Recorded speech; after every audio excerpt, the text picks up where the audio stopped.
තවත් වැදගත් ප්‍රශ්නයක් තියෙනවා. සුතමේ පඤ්ඤා, චින්තාමේ පඤ්ඤා, භාවනාමේ පඤ්ඤා කියලා. සෝතාපන්න ඵලයටපත් වෙනකොටත් ඒ වගේම සකෘදාගාමි, අනාගාමි, අරිහත් කියන මේ ඵලයන්ටපත් වෙනකොට එකින් එකට දැනගත යුතු ක්‍රමවේදයක් තියෙනවා. දැන් මේ බණ අහනවා මේ පින්නතු. හරියට ධර්මයේ ශ්‍රවණය කළා නම්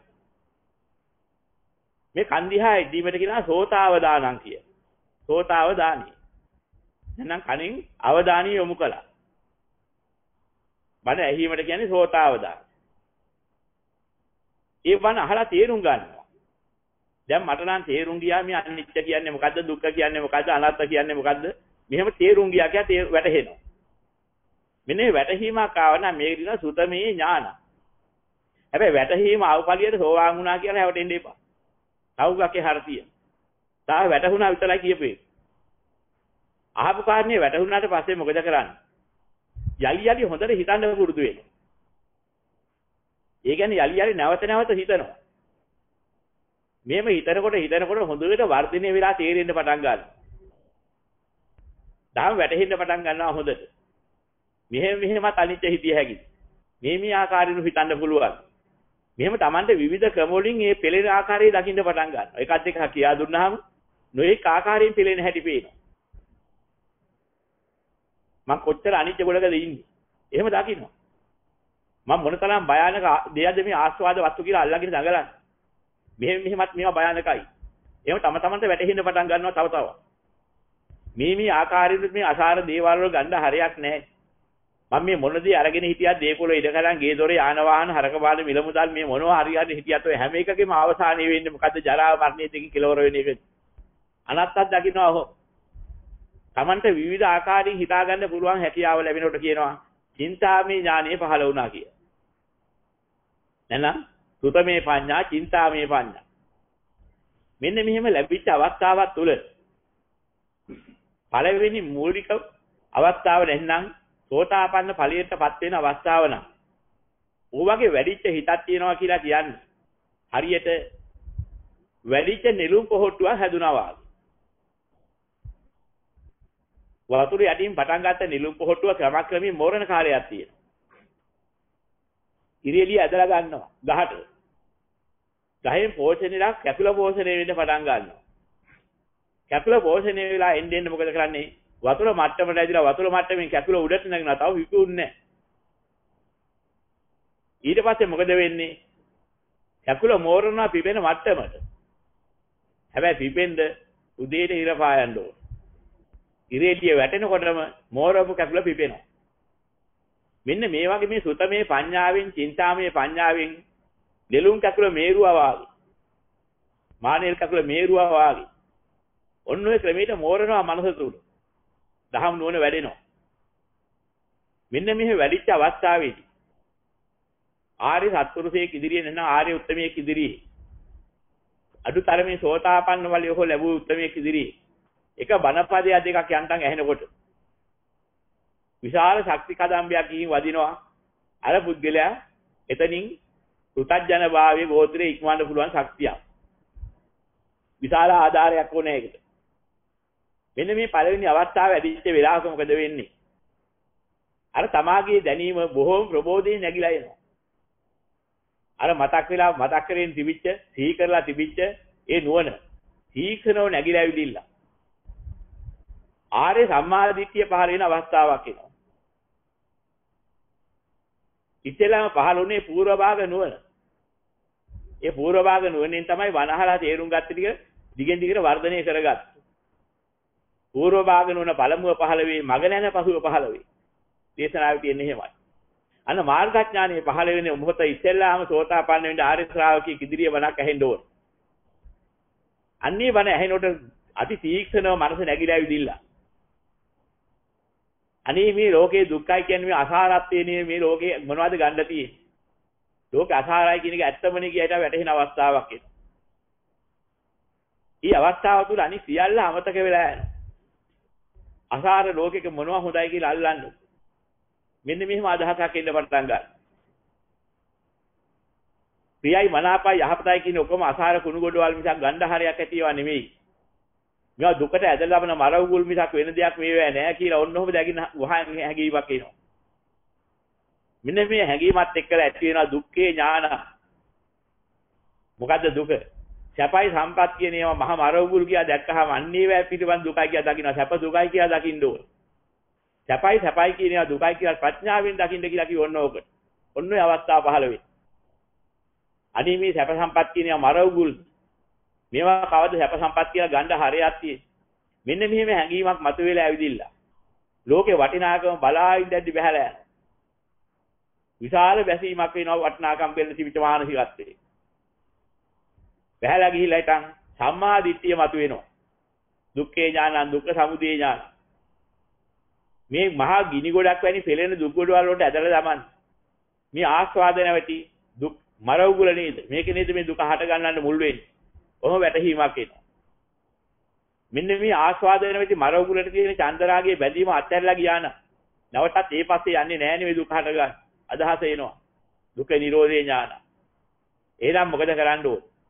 ප්‍රඥාවෙන් මේ දහම් දැකලා මම මේ ආපු ගමනක් තියෙනවා.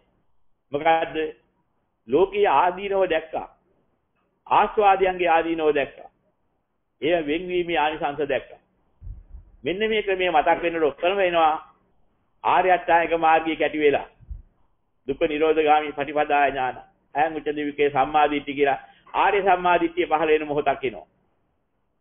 ඔන්නේ මොහොතේ එනකොට භාවනාමය ප්‍රඥාවේ පළවෙනි අවස්ථාව අදිසාල වෙනවා.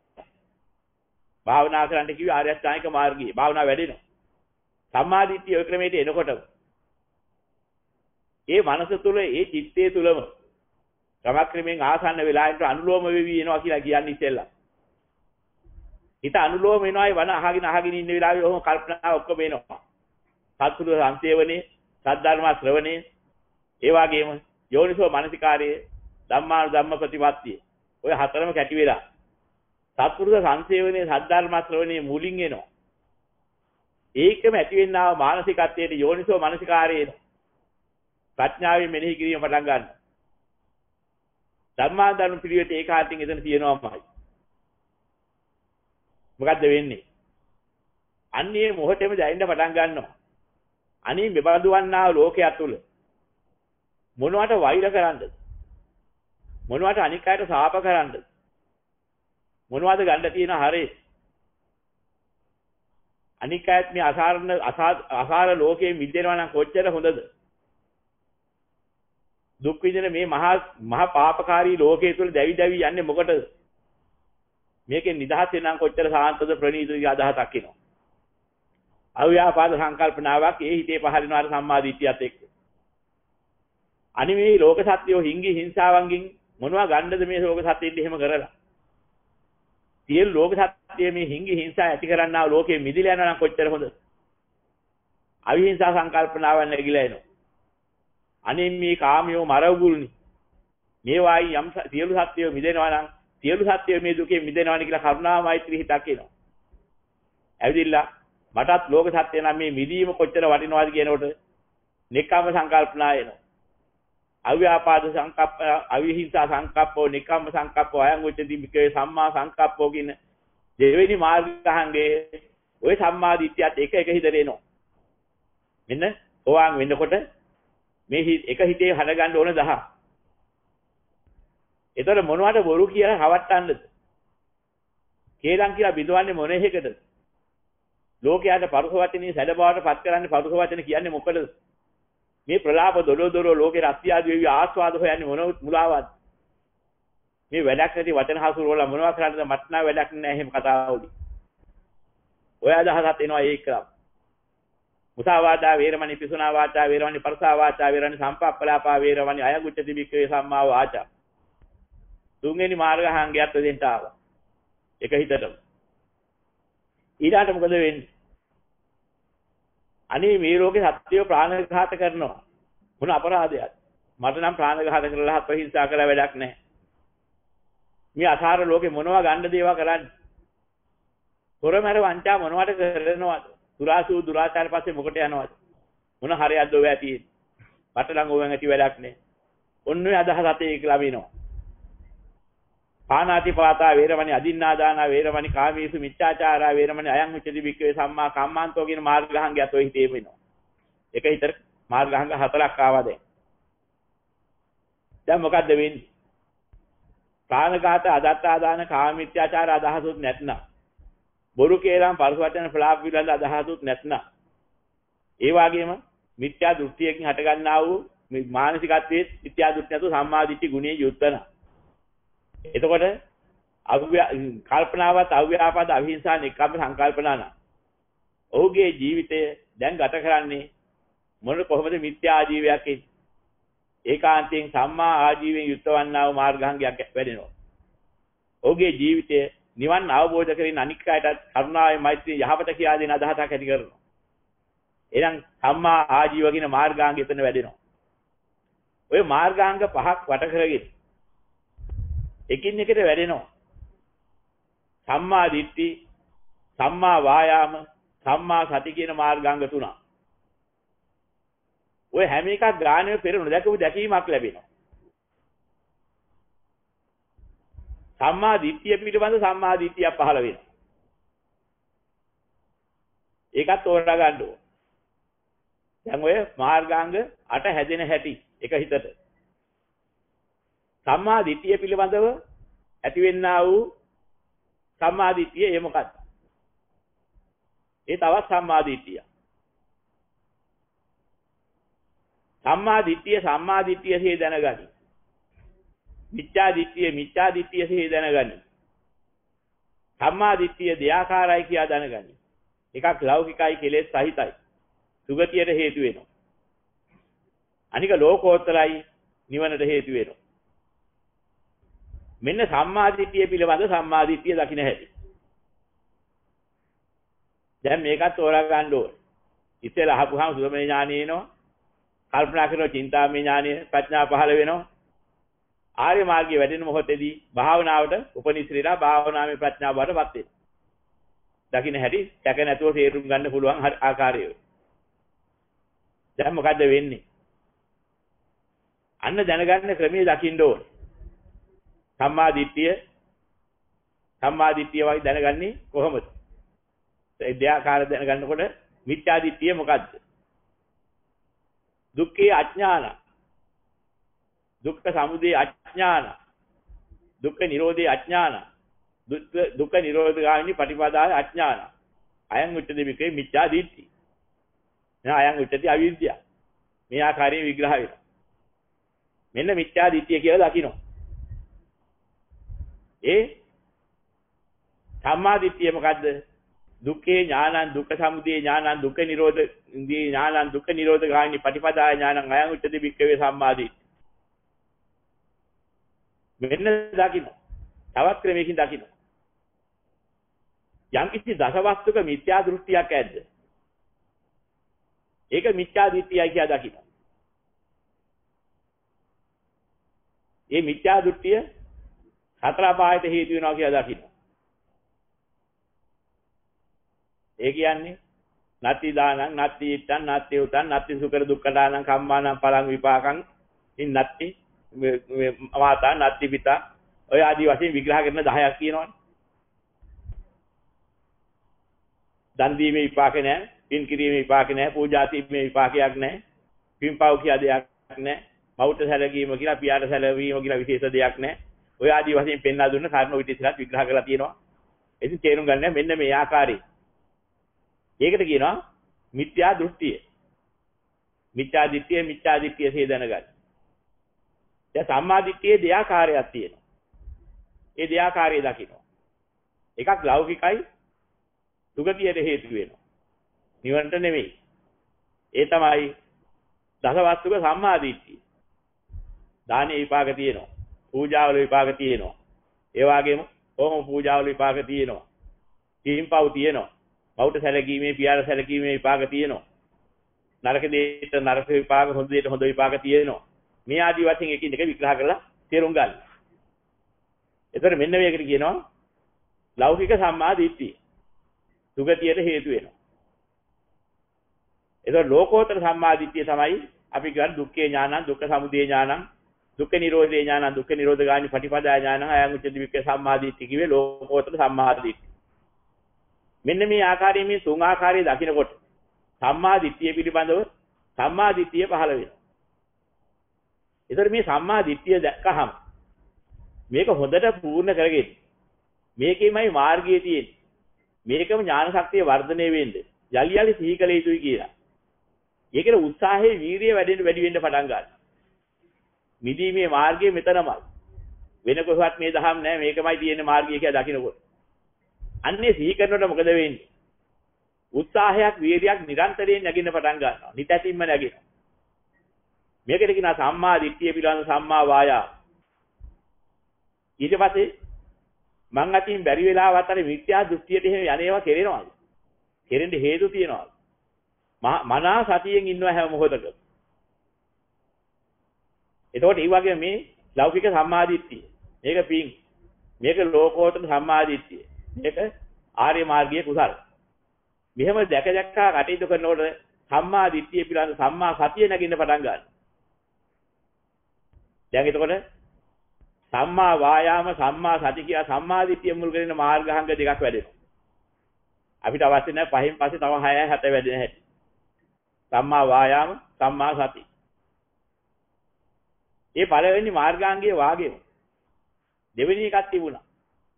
සම්මා සංකප්ප කියලා. අන්න ඒ සම්මා සංකප්පයත් එහෙම දකින්න. කොහොමද දකින්නේ? මිච්ඡා සංකප්පේසේ දැනගනි සම්මා සංකප්පේසේ දැනගනි. සම්මා සංකප්ප දෙආකාරයි කියලා දැනගනි එකක් ලෞකිකයි කෙලෙස් සහිතයි දුගතියට හේතු වෙනවා අනික ලෝකෝත්තරයි නිවනට හේතු වෙනවා. මෙන්න මේ ටික දැනගන්න. ඒක දැනගන්නකොට කොහොමද දකින්නේ? කාම සංකප්ප, ව්‍යාපාද සංකප්ප, විහිංසා සංකප්ප යන මේවා. මිච්ඡා සංකප්ප කියලා දැනගන්න. කාම සංකල්පන, ව්‍යාපාද සංකල්පන, විහිංසා සංකල්පන, කියන්නේ හිංසා කරන්නේ. මේවා මිච්ඡා සංකල්පනා කියලා දැනගන්න. ඒවා සතර පායට හේතු වෙන්නේ ඒවා. යහපතට හේතු වෙනානේ මේ දුගතියට හේතු වෙනවා. ඒක දකින්න. අව්‍යාපාද සංකල්පනා, අවිහිංසා සංකල්පනා, නෙකම්ම සංකල්පනා කියන මේ ටික දුගතියට හේතු වෙනවා. ලෞකික වර්ණ මෛත්‍රී හිත. හත්වෙනිට හිංගි හිංසාවක් නොවේවා කියලා කරන කියන හිතන යහපත් පැත්ත. ඒ වගේම කාමයන්ගෙන් නික්මිලා හිටන් ජීවත් වෙන යහපත් බ්‍රහ්මචාරී ජීවිතය. ඒවා සුගතියට හේතු වෙනවා. අබුද්ධෝත්පාද කාලයේත් හිටියා තාපසවරු ඔය ගුණයන්ගේ. ඒවා අබුද්ධෝත්පාද කාලයේ තිබුණා. මෙන්න මේකට කියනවා ලෞකික වූ සම්මා සංකප්පය. දැන් ලෝකෝත්තර සම්මා සංකප්පය කොහොමද වෙන් කරගන්නේ? අපි මුලින් කිව්වා ඉතින්. අසාර වන්නා ලෝකයේ තුල මොනවා අල්ලාගෙන ගන්නද බලාපොරොත්තු වෙන්නේ? මොන හරයක්ද මේ ලෝකේ තියෙන්නේ? අසාර ලෝකයක් අල්ලා ගන්න. මට වෛර කරන්න දෙයක් නැහැ. හිංගි හිංසා කරන්න දෙයක් නැහැ. අසාර ලෝකයේ කාමී මොනවා එල්ලින්ද බැඳින්ද? ප්‍රඥාව මුල් කරගෙන ඔය අදහස එනවා. මෙන්න මේකට කියනවා ලෝකෝත්තර වූ සම්මා සංකප්ප. දැන් මෙන්න මේ කාරණා තුන දැනගත්තාම සම්මා සංකප්ප පිළිබඳ සම්මා දිට්ඨිය පහළ වුණා. තවත් සම්මා දිට්ඨිය. ඊට පස්සේ මොකද වෙන්නේ? මේ සම්මා සංකප්පය තුලින් යම් මිච්ඡා සංකප්පයක් ඇද්ද අහලකටවත් නොගත යුතුයි කියලා උත්සාහයේ වීරිය වැඩිනවා එකකින් අයින් වෙන්නේ. පොඩ්ඩක් හරි දිනවා අයින් වෙන්නේ. ඒ මාර්ගය වැඩි නැහැ. ඒ වගේම මනස සිහියෙන් ඉන්නවා. වැරදිලාවත් මේ පැත්ත එනවද? එහෙම කල්පනාවක් මගේ හිතට නැගෙනවද? වහාම අයින් කළා දානවා එනකොට සම්මා සතියෙන් ඉන්න.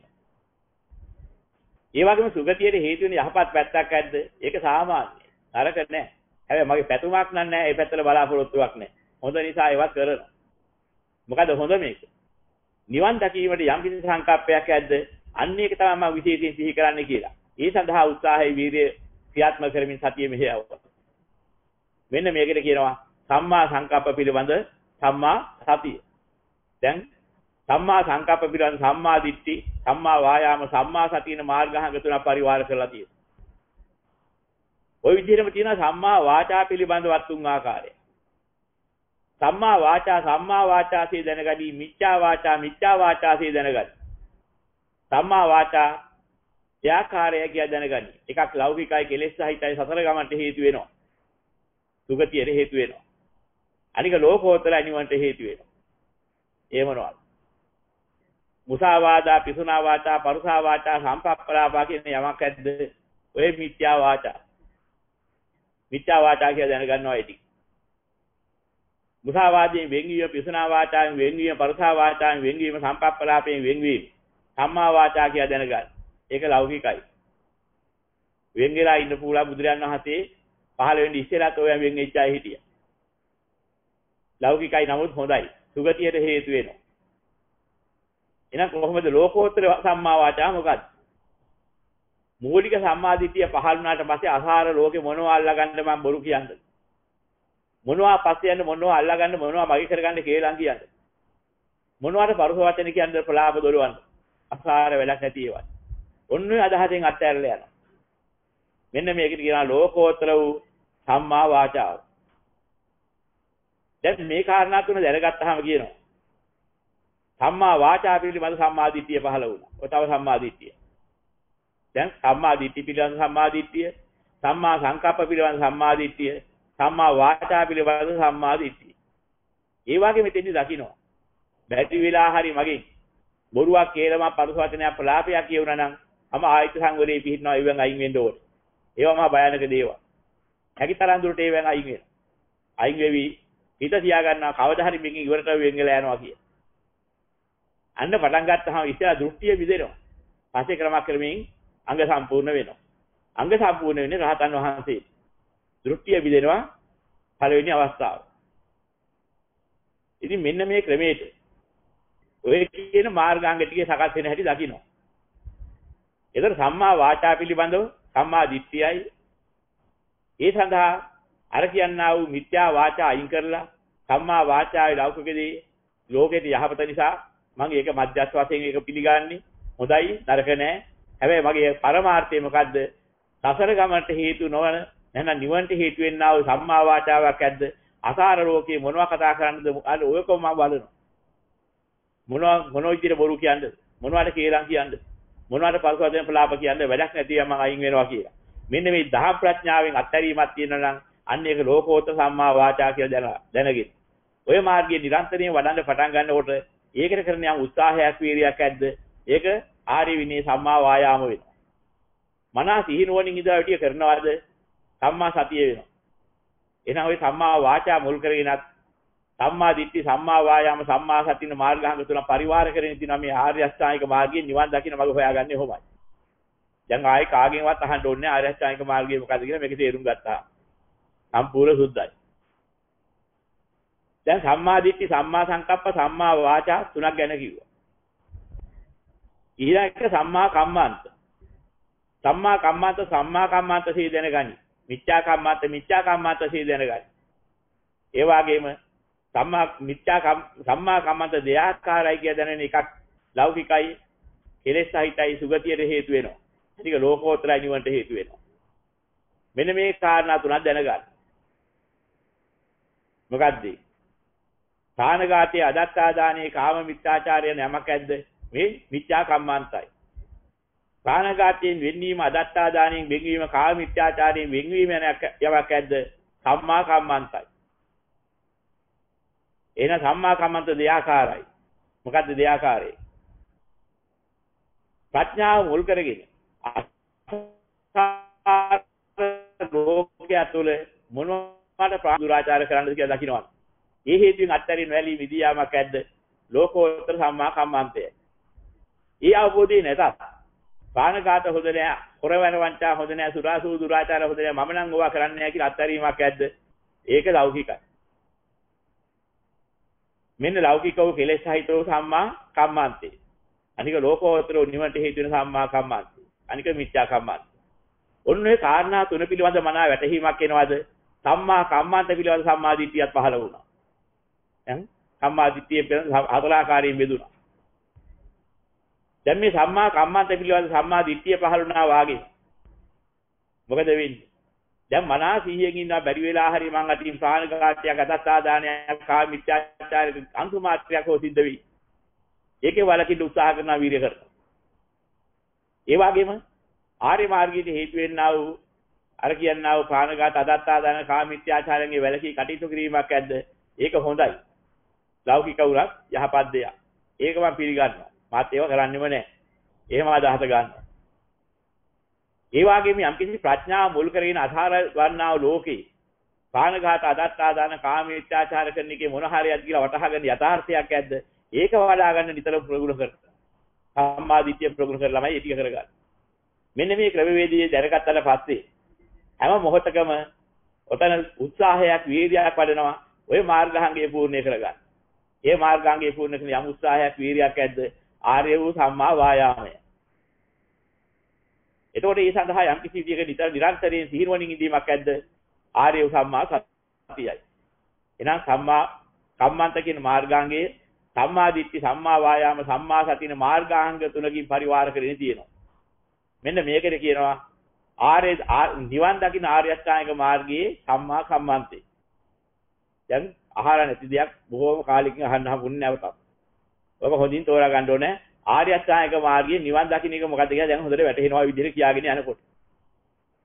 ඊළඟට තියෙනවා සම්මා ආජීවය. සම්මා ආජීවයේ දැනගනි මිච්ඡා ආජීවයේ දැනගනි. සම්මා ආජීවයේ දෙයාකාරයි කියලා දැනගනි. එකක් ලෞකිකයි කෙලෙස් සහිතයි සුගතියට හේතු වෙනවා අනික ලෝකෝත්තරයි නිවනට හේතු වෙනවා. මොකද්ද මිත්‍යා ආජීවය? යම්කිසි ජීවනෝපාය සඳහා ප්‍රාණඝාත අදත්තාදාන කාමීත්‍යාචාරය අසුරු කරනවාද? බොරු කේලම් පරුසවචන ප්‍රලාපය අසුරු කරනවාද? ඒවා තුලින් තමන්ගේ ජීවිතය හැද ගහ ගන්න යනවාද? නොගැලපෙන නොදැහැවි දෙලදාම් ආදියක් හෝ කිරුම් මිනුම් ආදී වන්නා වූ දෙයක් හෝ කරනවාද? අනුන් රවට්ටලා හිටන් යම්කිසි දෙයක් කරනවා. ඔය ඔක්කොම කියුණායි ඉතලා කිව්වටි. මට නම් එහෙම ජීවත් වෙලා වැඩක් නැහැ. එහෙම හරි හම්බ කරලා වැඩක් නැහැ. අදහසක් ගන්න. ඒ වගේම කමක් නැහැ. එහෙම කරලා කියලා ගන්න අයට කියනවා මිත්‍යා ආජීවය. එහෙම කරලා වැඩක් නැහැ කියලා ගන්න අය ඉන්න බුදුරජාණන් වහන්සේ පහළ වෙන්නේ ඉස්සෙල්ලා. ඒ අය ලෞකික සම්මා ආජීවය. එහෙනම් නිවන් දකින්න එක මොකක්ද?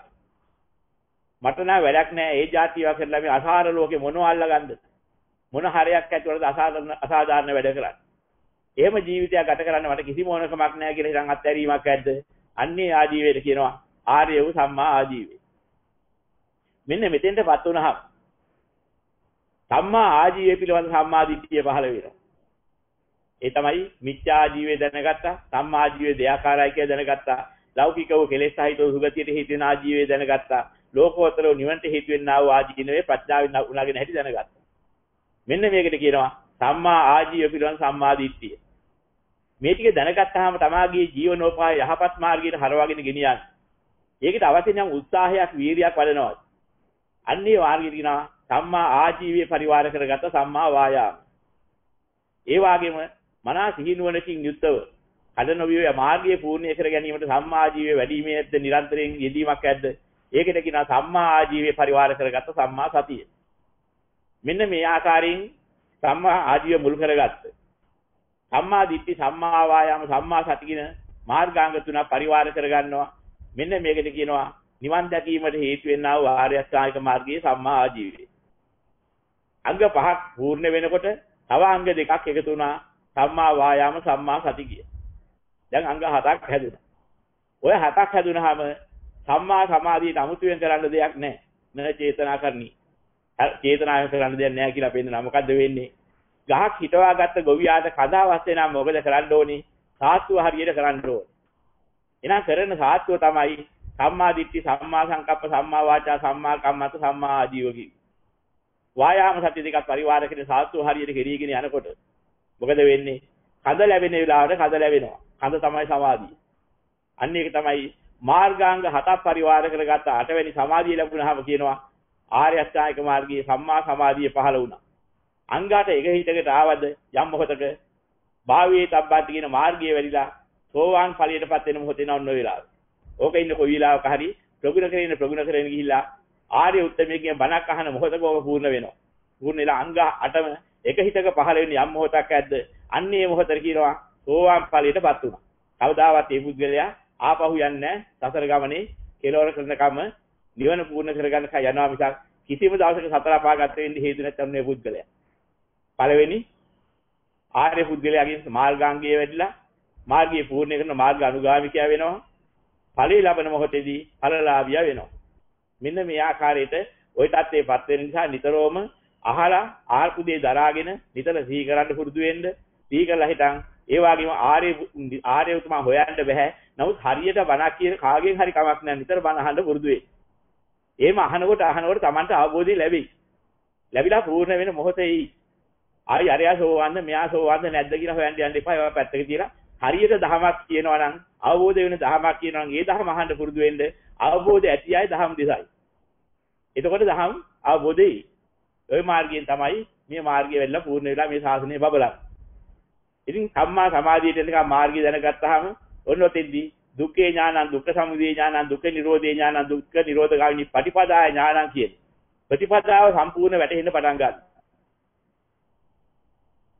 ආර්ය අෂ්ටාංගික මාර්ගයේ එක හිතක එනකොට ඔය අංග හතරම සම්පූර්ණ වෙලා ඔය අංග හතර සම්පූර්ණ වෙලා සම්මා දිට්ඨිය සම්මා ඥාන බඩපත් වෙනවා. සම්මා ඥාන හරියට වෘත්තයේ හටගත්ත මල්ඵල වාගේ කියනවා. සම්මා ඥානයයි සම්මා විමුක්තියයි. සම්මා ඥාන නැති මල් සහ සම්මා විමුක්තිය නැති ඵලය ලැබෙනවා. ඕක පූර්ණ වෙච්ච දාට කියනවා දසහංගියෙහි සමන්නාගතෝ අරහති උච්චති. ආර්ය අෂ්ටාංගික මාර්ගයේ සම්මා ඥාන සම්මා විමුක්තිය සම්පූර්ණයෙන් පූර්ණ වෙච්ච දාසල අරිහතුන් වහන්සේ කියනවා.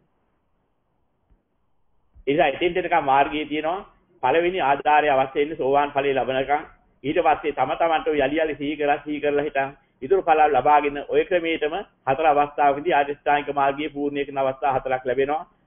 දෙවෙනි අවස්ථාව සකෘදාගාමි, තුන්වෙනි අවස්ථාව අනාගාමි, අන්‍ය ආධාරයෙන් නැතත් ලබන්න පුළුවන්. හතරවෙනි අවස්ථාව අරිහත්ත්වයේ කවදා හරි ලැබෙයි. ඉතින් ඔන්න ඔය ආකාරයෙන් තේරුම් අරගෙන මාර්ගය වඩා ගන්න.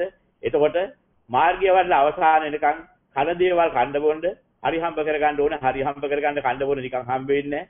බඩගින්න දෙවන හරි ආහාරයක් මේ ජලයෙන් ගන්න ඕනේ. ඇඳුම් පැළඳුම් ගන්න ඕනේ. ඉඳ දෙනක් තියෙන්න ඕනේ. දෙන්න බෙහෙත් කරගන්න ඕනේ. තමන් ඇසුරු කරන්නා වූ පිරිසට ඒවා උදව් උපකාර කරලා අන්න ඕනේ. සහයෝගයෙන් ඉන්න ඕනේ. නෑදෑය හිතවත් ඇසුරේ සැලකන්න ඕනේ. කටයුතු කරන්න ඕනේ. දෙවපියන්ට කරන යුතුකම් ඉටු කරන්න ඕනේ. ඒව එකක්වත් ආර්ය මාර්ගයට බාධා නෙමෙයි. ඔය අතරේ කටයුතු කරේ දැහැමින් සාමයෙන් කටයුතු කරේ තමගේ මාර්ගය වඩා ගන්න නිවන් මාර්ගයට කිසිම බාධකයක් නැහැ. එහෙනම් ඇස කන දිවනාසය ශරීරයේ තිබුණාට අනත්ත වලඳ නෙමෙයි නිවන් දකින්නකම බාධකයක් නැහැ. ওই ටිකේම ආධාර කරගෙන නිවන් දකින්නවා. ওই ටිකේම තියෙන චන්දරාගේ අත්හැරලා. ඕකයි ක්‍රමී.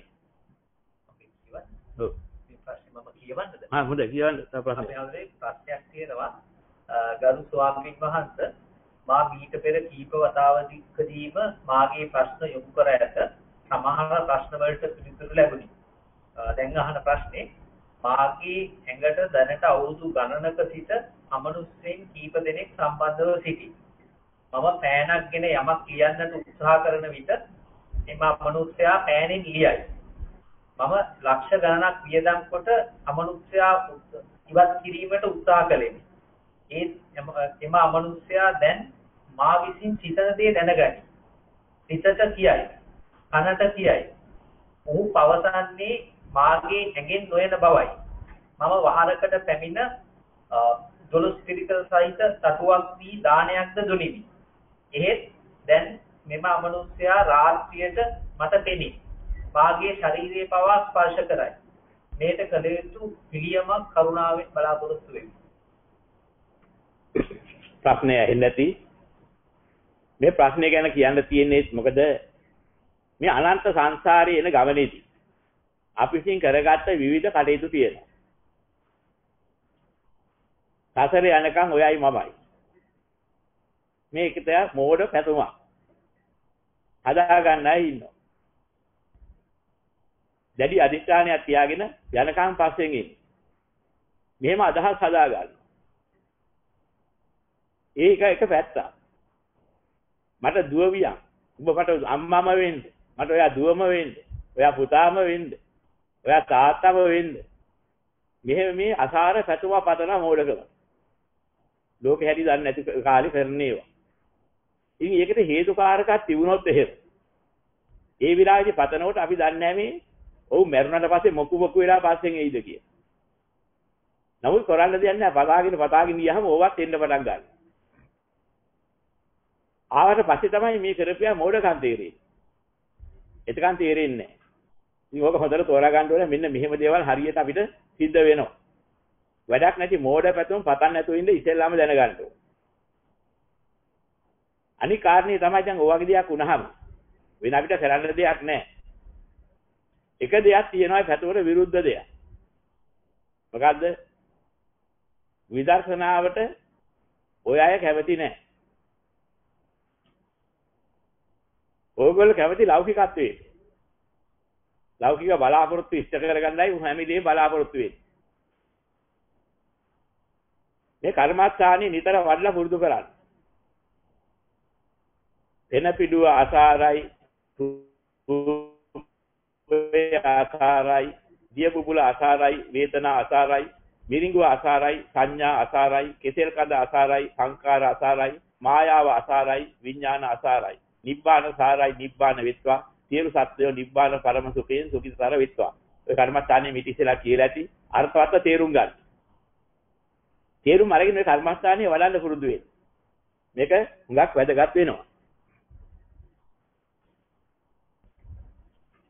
පෙන පිඩුව අසාරයි, රූපය අසාරයි. මේක නිතර අපි සිහි කරන්න ඕන. පෙන පිඩුවක් දිහා බලාපුවාම දැන් අපි දන්නවා වක්කඩක් ළඟ තියෙන පෙන පිඩු. දැකලා තියෙනවා. එහෙම නැත්නම් ඔය ගඟේ වතුරත් එක්ක ගහගෙන යන පෙන පිඩුව ඔය වතුර ගලන වෙලාවට පේනවා. ඔය පෙන පිඩා බලපුවාම මේ පෙන පිඩුව තුල මොනවද තියෙන්නේ? ඉතලා බලනකොට පේනවා. ඒක ඇතුලේ තියෙන පෙන බුබුලුවයි. වෙන මොකුත් ඔබ පිටින් පේන එක මිසක් ඇතුලේ හොඳ එකක් කියලා වෙන එකක් නැහැ. ඒ බුබුලක් ගන්න කොච්චර හරි බිඳෙනවා. බිඳි බිඳි තව තවත් ඒවා මතුවෙනවා. බුබුලු බිඳෙනවා, බුබුලු මතුවෙනවා. ඒ වගේ මතුවේවි හැදෙනවා. සමහර බුබුලු බිඳෙනවා, මතුවෙන්නේ නැත්නම් අර පෙන බුබුලට එන්න උන්දි වෙනවා. කැටි වෙලා යනවා. අවසාන මොහොත වෙනකොට රොඩ්ඩක් විතර ගිහිලා දිය වෙලා යනවා මිසක් ඒක මුග් ගන්න දෙයක් තිබුණේ නැහැ. මේ පෙන බුබුලක් ඇතුලේ තිබුණේ මොනවද කොහොමද? මේ ශරීරයක් ඇතුලේ තියෙන්නේ તો ඒ පෙන බුබුලේ තියෙනවා වගේ මිසක් වෙන වටිනා දෙයක් නැහැ කියලා නිතර සිහි කරන්න ඕනේ.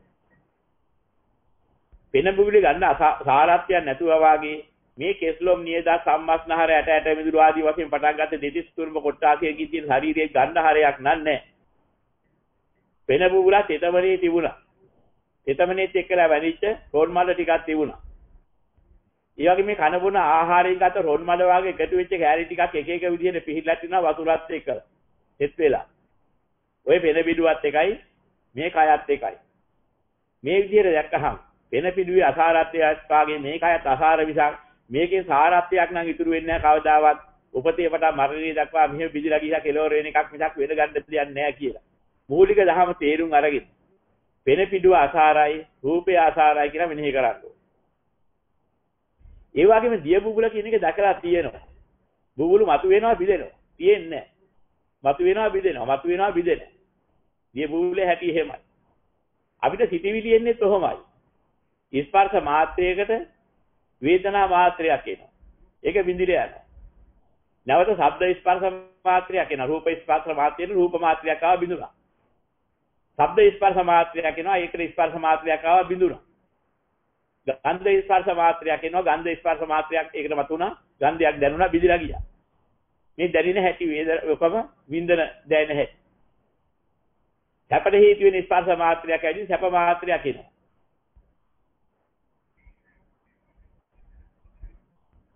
බිඳිලා යනවා.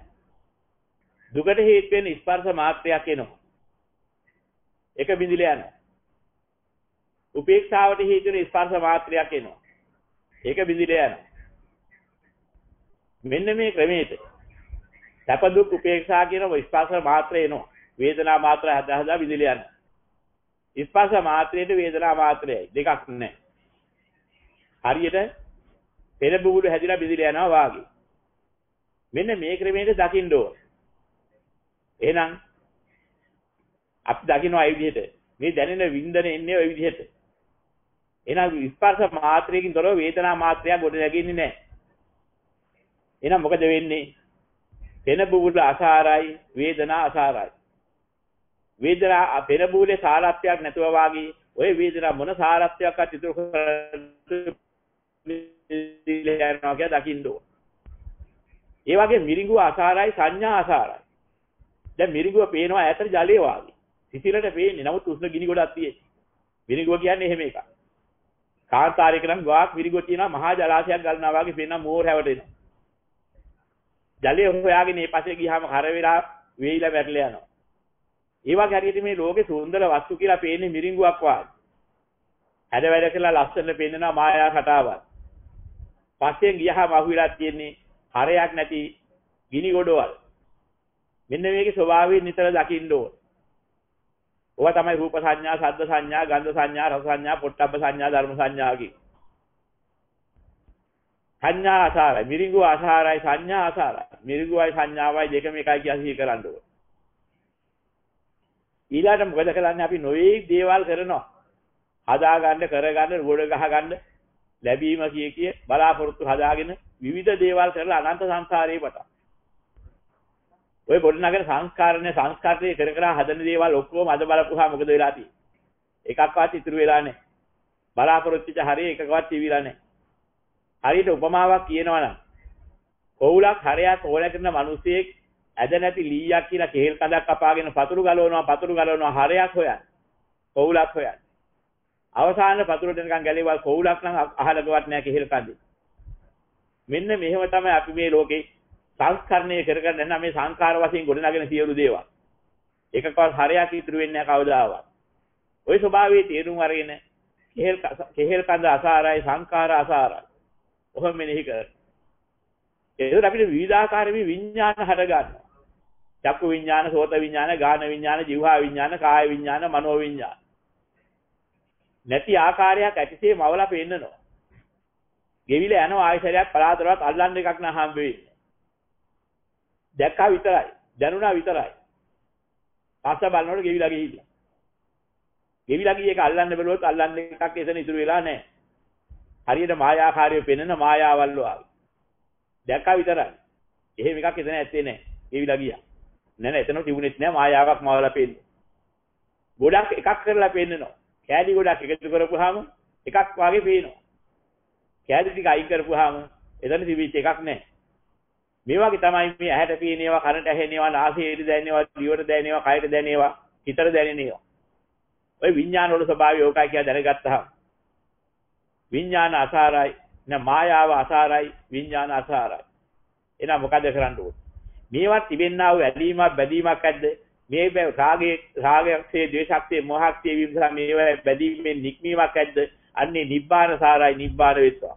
මේ බැඳීමෙන් අයින් වෙච්ච දාට සියලු සත්‍ය නිබ්බාන පරම සුඛයෙන් සුඛින් සතර වෙත්වා කියලා. මේ පරම සුවේ තියෙන්නේ මෙන්න මෙයන් අත්හැරිච්ච දාට මේ ගිනි ගොඩේ නිවිච්ච දාට. මෙන්න මේ අදහස තේරුම් අරගෙන මේ කර්මස්ථානේ නිතර වඩන්න පුරුදු වෙන්න. එතකොට ඔය යථාර්ථය දැනගෙන ඥාන සම්පවිත්ව වඩනකොට ඔය අමනුෂ්‍ය ප්‍රශ්نين ඈත් වෙන්න පුළුවන්. කරලා ඉවරලා යම් අමනුෂ්‍ය කෙනෙක් මගේ ශරීරගත වැද්ද ඇසුරු කරනවාද මේ පින අනුමෝදන් වෙත්තා, මේ පින අනුමෝදන් වෙත්තා, මේ පින අනුමෝදන් වෙත්තා කියලා තුන් වතාවක් අනුමෝදන් කරා. දවසේ කාර්ය කරගෙන යන්න. පරාතින හිටියන්නේ හරියට කරගන්න. ගම්මේ තව ප්‍රශ්නයක් තියෙනවා. ඔව්. ගරු ස්වාමීන් වහන්සේ බාහිර ලෝකයේ සහ අභ්‍යන්තර ලෝකයේ යන දෙකම මනස පූර්වාංගමව පටිච්ච සමුප්පන්නව හටගන්නා අයු පැහැදිලි කර දෙන්න. හොඳයි. ඒ ප්‍රශ්නේ ගැඹුරු ප්‍රශ්නයක්. අභ්‍යන්තර සහ බාහිර ලෝකයේ කියන මේ දෙක පටිච්ච සමුප්පන්නව හටගන්න ආකාරයේ මනස මුල් කරගෙන මේක හරි ගැඹුරු ප්‍රශ්නයක්. ලෝකයට අයිති සියල්ල සංකතයි පටිච්ච සමුප්පන්නයි. මේ බුද්ධ දේශනාව. ලෝකයට අයිති සෑම දෙයක්ම සංකතයි පටිච්ච සමුප්පන්නයි. සංකතයි කියන්නේ හේතුවක් නිසා පහළ වෙච්ච ඵලයක්. පටිච්ච සමුප්පන්නයි. එහෙනම් පටිච්ච සමුප්පාදයට අනුකූලව ලෝකෙ ගොඩ නැගිච්ච. මනස මුල් වෙනවා මූලික වශයෙන්. දැන් මේ සකස් වෙන අභ්‍යන්තර සහ බාහිර දේවල්. රූපස්කන්ධයට අභ්‍යන්තර බාහිර සියලු රූප අයිති. ආධ්‍යාත්මික එතකොට අතීත අනාගත වර්තමාන ආධ්‍යාත්මික බාහිර හීන ප්‍රනීත සියුම් ඝන දුර ළඟ යම් රූපයයි යමක් වේ නම් ඒ සියල්ල එකතු වුණාම රූපස්කන්ධයයි. එනම් මේ පංචස්කන්ධයේ රූපස්කන්ධයේ මේ ශරීරයේ විතරක් නෙමෙයි ගැනෙන්නේ. අහංකාර මමින්කාර මානානුසය කියන මේ අරිහත් පදයට අවශ්‍ය කරන අවසාන මොහොත පූර්ණ කරන්න ওই විදිහට දකින්න ඕන කියලා පෙන්නනවා. ශරීරේ විතරක් දැකලා මදි ඒකට.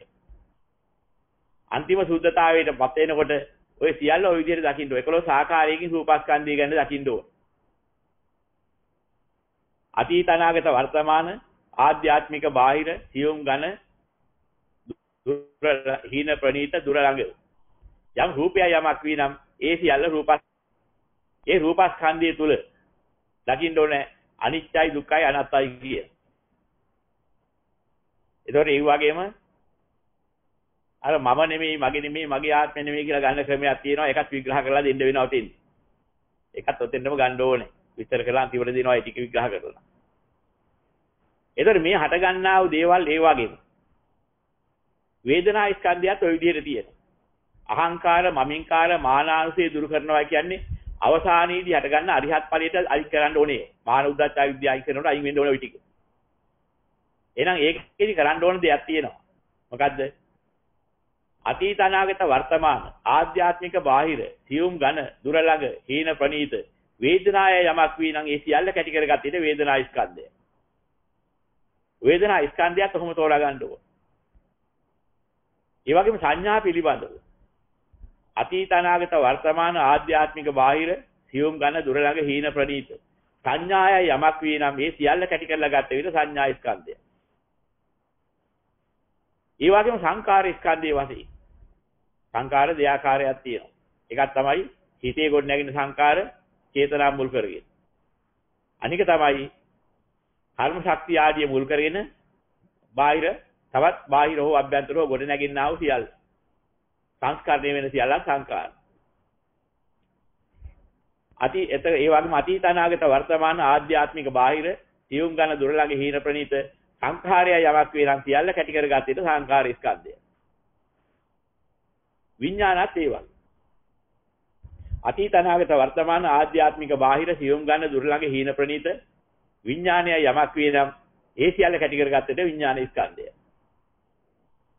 මෙන්න මේ සියල්ල කැටි කරපුවාම ස්කන්ධ බවට පත් වෙන්නේ. එහෙනම් අපිට ඒක මාත්‍රයක් කවදාවත් අරමුණු කරන්න බෑ. රූප මාත්‍රයක්, වේදනා මාත්‍රයක්, සංඥා මාත්‍රයක්, සංකාර මාත්‍රයක්, විඥාන මාත්‍රයක් කියන්නේ. ඇහිතියේ ගහන මොහොතකට ඉස්සෙල්ලා ගෙවිලා යන එක. ඔය ගෙවිලා ගිය අතීතයේ තමයි මේ මොහොතක මාත්‍රේ සිහි කරන්නේ දැන් කියලා අපි ගන්නේ ඔක්කොම. මම දැන් රූපයක් දැක්කා, දැන් වේදනාවක් දැනුණා, සංඥාවක් හඳුනාගත්තා, මේ දැන් හඳුනාගත්තා. මම මේ සංකාරයක් දැන්ට ගොඩනගා ගත්තා. මට මේ හිතක් පහළ වුණා. මේ ආදි වශයෙන් කියන්නේ මොහොතක අතීතේ. අවදාවත් වර්තමානයක් දැන් කියලා කියන්න කට හදනකොට කෙවිලා ඉවරයි. එහෙනම් අන්න ඒ වගේ මොහොතක අතීතයේ ස්කන්ධ පද්ධතියම තමයි.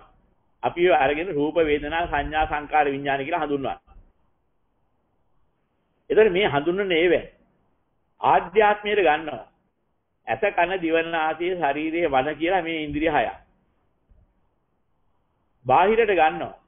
රූප ශබ්ද ගන්ධ රස ස්පර්ශ ධර්ම කියලා.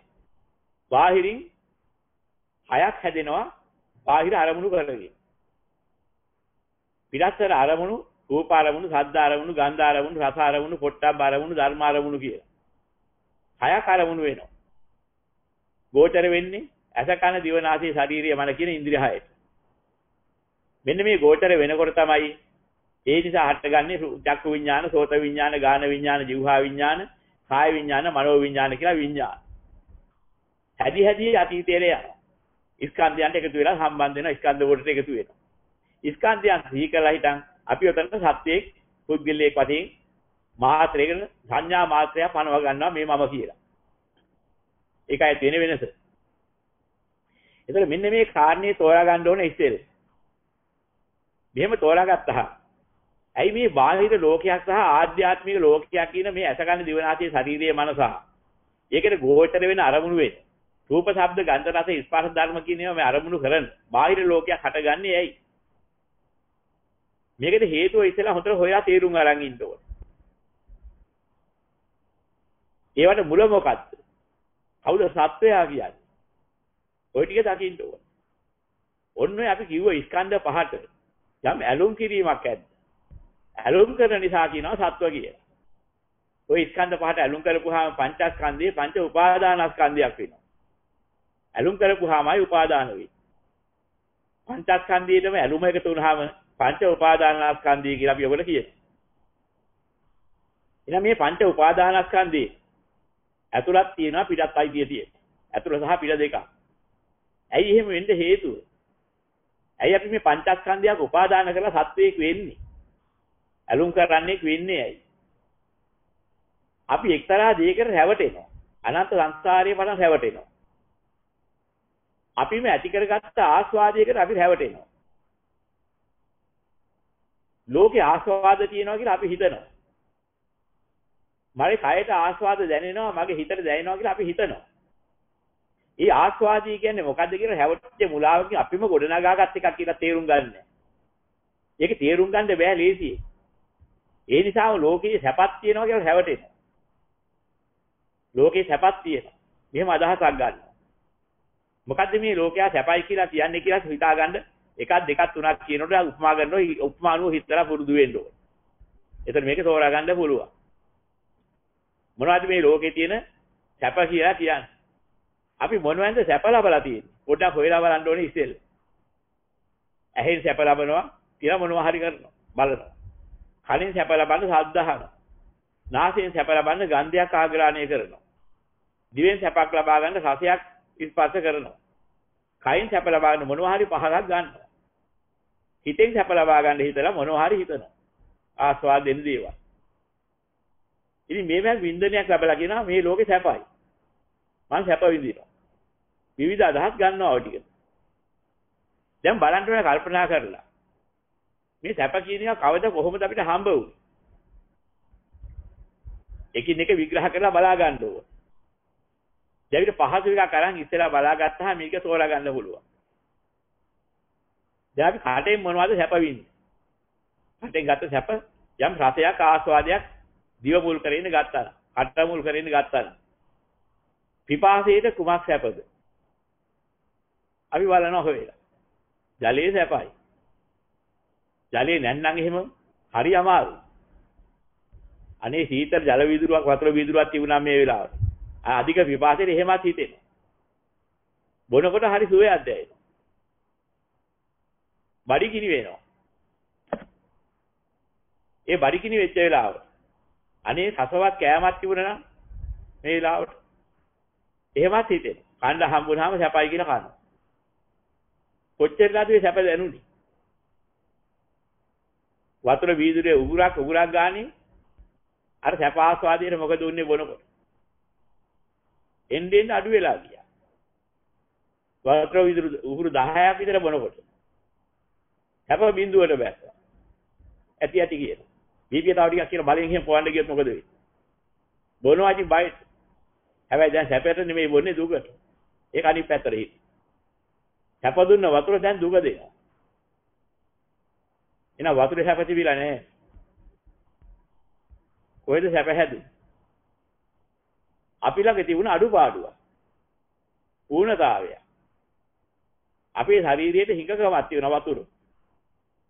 එතකොට තමයි පූර්ණතාවයේ පූර්ණ වෙනකොට සැප ස්වභාවයක් දැනුණා මිසක් වතුරේ සැප තිබිලත් නැහැ, ඇඟේ සැප තිබිලත් නැහැ.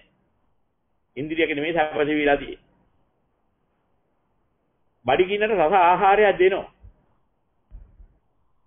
කණ්ඩ රහට කෑවා. බඩ පිරුණා. තව රහ ඒවා ඕතරම් මේසේ තියෙනවා. ඇති කියන. බලහත්කාරයෙන් සැරකලා කාපිය කිව්වොත් එහෙම මොකද කරන්නේ? බයිට කන්න පුළුවන්. හැබැයි දැන් අර රහ ඒවාම දැන් කන්නේ අපිරියාවේ. කන්න බෑ. එහෙනම් කෑම වල රහ තිබිලා තියෙන්නේ. කෑම උපනිශ්‍රේ උනේ ඇත්ත. එහෙනම් රස අපිට දැනලා තියෙන්නේ අපි ළඟ තිබිච්ච ඌර්ණතාවයේ පූර්ණ වෙනකන් විතරයි. මෙන්න මේ වගේ යම්කිසි ආස්වාදයක් අපි ප්‍රියමනාපයෙන් ගන්නේයෝ. ඒත් ඒ වගේ. යම්කිසි සීතලක් තියෙන එකට. ඒකට උස්නේ දෙනකොට සැපක් දැනෙන. කොටෙක් වෙලාද. සීතල සමතුලිත වෙනකම් උස්නේ සැපක් දෙනවා. ඊට පස්සේ උස්නේ දුකක් ඇති කරනවා. එහෙනම් උස්නේ සැප තිබිලත් නැහැ. කයට උස්නේ එනකොට සැප තිබිලත් නැහැ. අසමතුලිතතාවයක් තිබුණා ප්‍රමාණයට කය හීතල වෙනවා. ඒතර උස්නේ ඒම සමතුලිත වෙනකන් සැප තිබුණා. කය අධික විදිහට උෂ්ණ වෙනවා. ඊළඟට සීතල වෙනකොට සැප දැනෙනවා. සමතුලිත වෙනකන් විතරයි. එහෙනම් මෙන්න මේ වගේ අපි විසින්ම සසරේ එනකොට අසමතුලිතතාවයක් හදා ගන්නවා මෙන්න මේ ආස්වාදී ගැන හැවටිලා. ආස්වාදී කියන්නේ ප්‍රියමනාප දෙයක් හොඳ දෙයක් කියලා අපි හැවටුමින් ගන්නවා. ඒක යලි යලි මුක්ති විඳින්න නැත්නම් කියලා අදහසක් එනවා. පූර්ණතාවයට ඇති කරන පූර්ණේ සැපයි කියලා හැවටීමෙන් අරගෙන ඒ සැප බලාපොරොත්තු වෙනකොට මෙන්න මේකට කියන අනේ ලෝකේ සැපක් තියෙනවා. ඒ සැප විඳින්න නැත්නම් කොච්චර හොඳ කියලා අවිද්‍යාව නිසා හට ගන්නවා තෘෂ්ණාව. මෙන්න මේකට කියන අවිද්‍යාවෙන් හටගත්ත තෘෂ්ණාව කියන්නේ ඔන්න ඕකයි. මොකක් නිසාද? සැපයි කියලා සදාහට නැති ඌනතාවය නිසා ඇති වෙන දුකට පිළිසරණ වෙන දෙයක්. කයට නේද රස මුසුබත් කන්නේ ගඳට නේද ඇඟ සුවඳ කරන්නේ. ලෙඩට වේති මේ මෙලව සතුන්නේ කුමද මීට සැපේකයි හිතන්නේ. පෙර තිබුණ දහම් කවි වලින් පෙන්නපු එළ අදහස් අයින් කළා. ඒ නිසා සැප හොයාගන්න බැරුව ගියා මොකද්ද සැප කියන්නේ කිය. දැන් ආයෙ සැරයක් මතුවලා දෙන්නේ ඒකයි. මෙන්න මේ විදිහට මේ සැප කියලා කියන්නේ අපිම හදාගත්ත ඌනතාවය. ඉතලා මනස පෙළෙනවා ඌනතාවයි. එilla ඒක බලාපොරොත්තු වෙනකොට මනසේ ක්‍රියාවට අනුකූලව කයක් හටගන්න. මෙන්න මේක තමයි මූලික ක්‍රමය. එහෙනම් මේ බලාපොරොත්තු වෙන සැප කියන එක දෙන්න ඌනතාවයක් ඇති කයක් හටගන්නම ඕනේ. මොකද කය පූර්ණ වෙච්ච කයකට සැප ගන්න බෑ. බ්‍රහ්මයාට දුන්නොත් එහෙම බත් දෙන්න ඇදුවොත් එහෙම බ්‍රහ්මයා මේ පේන්නේ නැහැ. නමුත් යම් කිසි මවල හරි යම් කිසි කෙනෙක් දුන්නොත් එහෙම ජලය දුන්නොත් බ්‍රහ්මයාට කිසිම හරයක් අවශ්‍යතාවයක් නැහැ ජලයේ හෝ බත් වල ආහාරේ. මොන ආහාරයක. ප්‍රීති ආහාරගෙන භුක්ති විඳිනවා. හැබැයි ප්‍රීතිය වුණතාවය නිසා තමයි ඒක යට සැප දැනෙන්නේ. සම්පූර්ණ සුද්ධ නැහැ. හැබැයි පංචකාමයේ පිළිබඳ බලාපොරොත්තු ඌනතාවේ නැතුව ගිය නිසා පංචකාමයේ අවශ්‍යතාවයක් බ්‍රහ්ම කයට නැහැ බ්‍රහ්ම හිතට නැහැ. කිසිම 10ක් නැහැ ඒක. මෙන්න මේ වගේ. අපි මොකද කරන්නේ? ඌනතාවයක් මනසෙන් ඇති කරගත්තාම කය ඒකට අනුකූලව පරිවර්තන වෙනවා. පරිවර්තනය වුණාම අන්නේ අඩුපාඩුව දෙනකම් තෙලීමක් හට ගන්නවා අභ්‍යන්තරේ. කය මුල් කරගෙන මනස පෙළෙනවා. මෙන්න මේ පෙළීම නිසා මොකද වෙන්නේ? ඒක සකස් කරලා දෙන තාකල් අසහනයකින් පෙළි ඉන්නවා. අසහනීය ප්‍රතිකාරමයක් කරන ගානේ අසහනය පොඩ අඩු වෙලා ගිහිල්ලා සමතුලිත වෙනකොටම සස කිව බලාපොරොත්තුවත් ඉවරයි. එහෙනම් සසයක් වින්දා නෙමෙයි කලේ මොකද්ද? අසහනීය ප්‍රතිකාරමයක් කළා සැප කියලා. මෙන්න මේක යලි යලි සිහි කරලා යථාර්ථය දකින්න ඕන. මෙහෙම තේරුම් ගත්තා නම් හරියට පේන්න පටන් ගන්නවා අපි මේ ඉච්චර කල් කරලා තියෙන්නේ මොකද්ද? මුලාවටපත් වෙලා ආස්වාදයක් ගොඩනගාගෙන ඒ පසුපස හඹා ගිහිල්ලා අනන්ත දුක් විඳලා තියෙනවා. මේකයි කරලා තියෙන්නේ. දැන් මේ කාරණේ මෙහෙම තෝරා ගන්න ඕන. එහෙම තෝරාගත්තාම මොකද වෙන්නේ? ඔන්නෝක තෝරාගත්තේ නැති නිසා ඕකට කියනවා අවිද්‍යාව. වටිනාකමක් දෙනවා අර ආස්වාද කියන ස්වභාවයෙන්. එහෙනම් ඒක ලබා ගන්න ඕනේ යම් ක්‍රමයක්. ඒක හේතුඵලයක්. ඔය ආස්වාදී කියන එක ඇති කරන්නේ ඌනතාවයේ පූර්ණේ කරන්නේ හේතුඵලයක් වශයෙන්. යම් කිසි වින්දනයක් ඇති කරනවා නම් සැප වේදනාවක් වශයෙන් දැනුනේ. මොකද්ද? ඒකට අවශ්‍ය කරන කාරණා කීපයක් අත්‍යවශ්‍යයි. ආයතන 6ක් ඕනේ. 6ක් හෝ කීපයක්. හරි එකක් හරි ඕනේ. ඒකට බාහිරින් අරමුණු වෙන අරමුණක් ඕනේ. ඇහැට රූප අරමුණු වෙන්න ඕනේ. චක්කු විඥානයක් හට ගන්න ඕනේ. චක්කු සංස්පර්ශයක් එදෙන්න ඕනේ. එතකොට චක්කු සංස්පර්ශයෙන් වේදනා කියන අර බලාපොරොත්තු වෙන ආස්වාදය එනවා. ආස්වාදය කියලා කිව්වේ පූර්ණත්වයට දැනෙන හැටි. පූර්ණ වෙනකන් දැනෙන ආකාරය. ඒ වගේම කන තියෙන්න ඕන, ශබ්දයක් තියෙන්න ඕන, සෝත විඥානයක් හට ගන්නවා කනේ ශබ්දේ වැදිලා. සෝත සංස්පර්ශයක් වශයෙන් ඒ ශබ්දේ ස්පර්ශ වෙලා හිටන් ඒකෙන් හට ගන්නා වූ නැගින්නා වූ වේදනාවක කොටසක් එන්නවා සැප වේදනා කිය. අන්නේ වේදනා කියන මාත්‍රේ එන්නේ මොකක් නිසාද? ඌනතාවයේ පූර්ණ වෙනකම්. පූර්ණ වෙනකොට දැනෙන්නේ මධ්‍යස්ථ ස්වභාවයක්. වේදන අර අඩු වෙලා ඉන්නකම් ඉන්නවා වෙහසක් පෙලෙනවා. පෙලෙන එක දුකක් දුක්ඛය.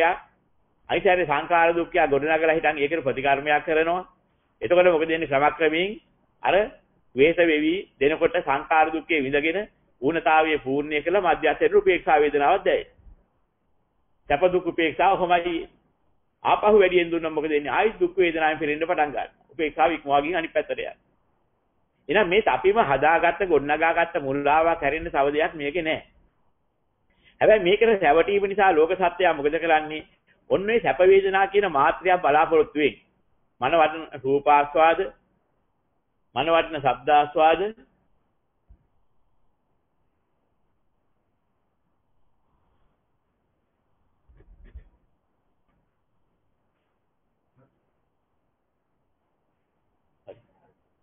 මන වටන රූපාස්වාද, මන වටන ශබ්දාස්වාද, මන වටන ගන්ධාස්වාද, මන වටන රසාස්වාද, මන වටන පොට්ටබ්බ ආස්වාද, මන වටන ධර්මාස්වාද කියන මෙන්න මේවා බලාපොරොත්තු වෙන්නේ.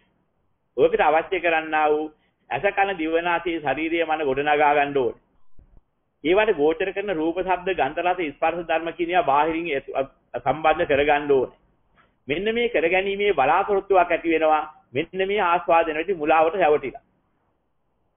සියලු සත්‍යයේ මේ ආස්වාදනයේදී මුලාවට හැවටිලා බලාපොරොත්තු වෙන නිසා මොකද වෙන්නේ? ඔන්න ඔය කියනවා ටික බලාපොරොත්තු වෙනවා. බලාපොරොත්තුවක් යම් තැනක හටගත්තද මෙන්න මේකට කියනවා අවිද්‍යාව නිසා සංහාවක් හටගත්තා නේද? අවිද්‍යාව තෘෂ්ණා. මොනවටද බලාපොරොත්තු උනේ? උපාදානය කරගත්තා.